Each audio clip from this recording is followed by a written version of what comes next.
그들이 여호와의 율법책을 가지고 유다에서 가르치되 그 모든 유다 성읍들로 두루다니며 백성들을 가르쳤더라. 남쪽 유다의 왕들은 다윗부터 마지막 시드기야까지 모두 22명이었습니다.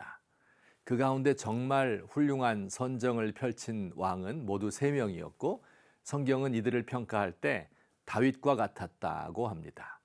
그 3명은 여호사밧, 히스기야, 요시야입니다.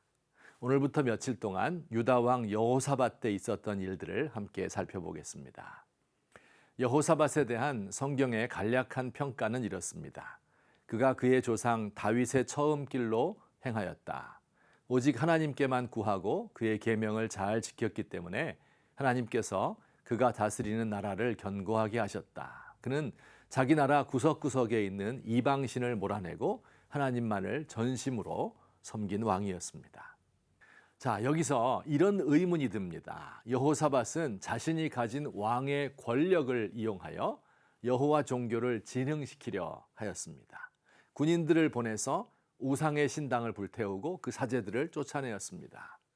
또한 하나님을 따르는 사람들을 높이고 중용하였을 것입니다. 왕이 앞장서서 종교개혁을 일으킨 것입니다.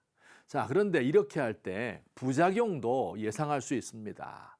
왕의 명령이 두려워서 거짓으로 신앙을 고백하는 사람도 있을 것이고 믿지도 않으면서 왕의 눈에 들기 위하여 믿는 척하는 위선자들도 있지 않겠습니까? 역사적으로도 이런 일이 있었습니다. 초기 기독교는 로마 제국으로부터 잔혹한 박해를 견뎌야 했습니다. 그러다가 주후 313년 밀라노 칙령으로 기독교인들은 자유를 얻었고 제국 안에서 기독교가 자유로이 전파될 수 있게 되었습니다. 뿐만 아니라 로마의 황제가 하나님을 충성스럽게 섬겼고 자신의 권세를 사용하여 기독교의 부흥을 위하여 노력하였습니다. 소위 크리스텐덤이라 불리는 서구 기독교 세계가 시작된 것입니다. 국왕이 왕위에 오르려면 교황이 그 머리에 대관식을 해주었고 고위 공직자가 되기 위해서는 기독교로 개종을 해야 합니다. 교회 지도자에게는 높은 지위와 권력이 주어졌습니다. 그러나 이런 식으로 종교와 국가의 권세가 연합하게 되면서 교회는 타락하기 시작했습니다. 믿지도 않으면서 세례를 받고 공직에 취임하기 위하여 거짓으로 신앙 고백을 하고 주교들은 황제의 도움을 받아서 자리를 차지하기도 하였습니다. 교회 안에는 돈과 권력을 쫓는 파리떼만 득실거리고 진정으로 하나님을 섬기는 사람들을 찾아보기 어렵게 된 것입니다. 여호사밧이 자신의 권세로 종교를 강제할 때 이런 문제가 발생하지 않을까요?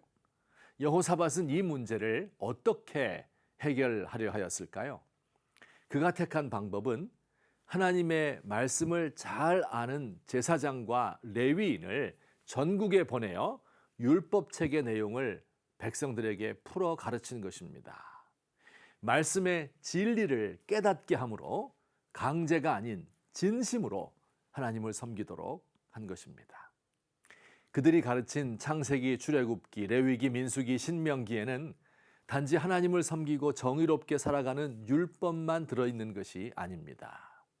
하나님은 어떤 분이시고 그가 왜 조상들을 택하셨는지, 믿음의 조상들이 어떤 삶을 살았는지, 무엇을 위해 살아야 하고 무엇을 위하여 기도해야 하는지, 사람들을 어떻게 사랑해야 하는지 등등이 기록되어 있습니다. 그 말씀을 듣는 사람들은 그 마음이 뜨거워지고 진리를 발견하게 된 기쁨이 충만하였으며 잘못된 일들을 회개하고 하나님을 전심으로 사모하게 마련입니다. 한국교회 부흥은 말씀을 풀어 가르치는 사경회로부터 시작되었고 한국교회 쇠락은 하나님의 말씀을 사모하는 마음이 줄어든 데에서 기인하였습니다. 새벽 예배당에서, 골방에서, 지하철에서, 사무실에서 말씀을 읽고 묵상하는 것이 하루의 시작이 되면 얼마나 좋을까요? 3대째, 4대째 예수 믿는 가문을 자랑하는 명목상의 그리스도인들이 많아졌습니다. 경건이 이익의 도구가 되고 신학이 권력의 시녀가 되었습니다.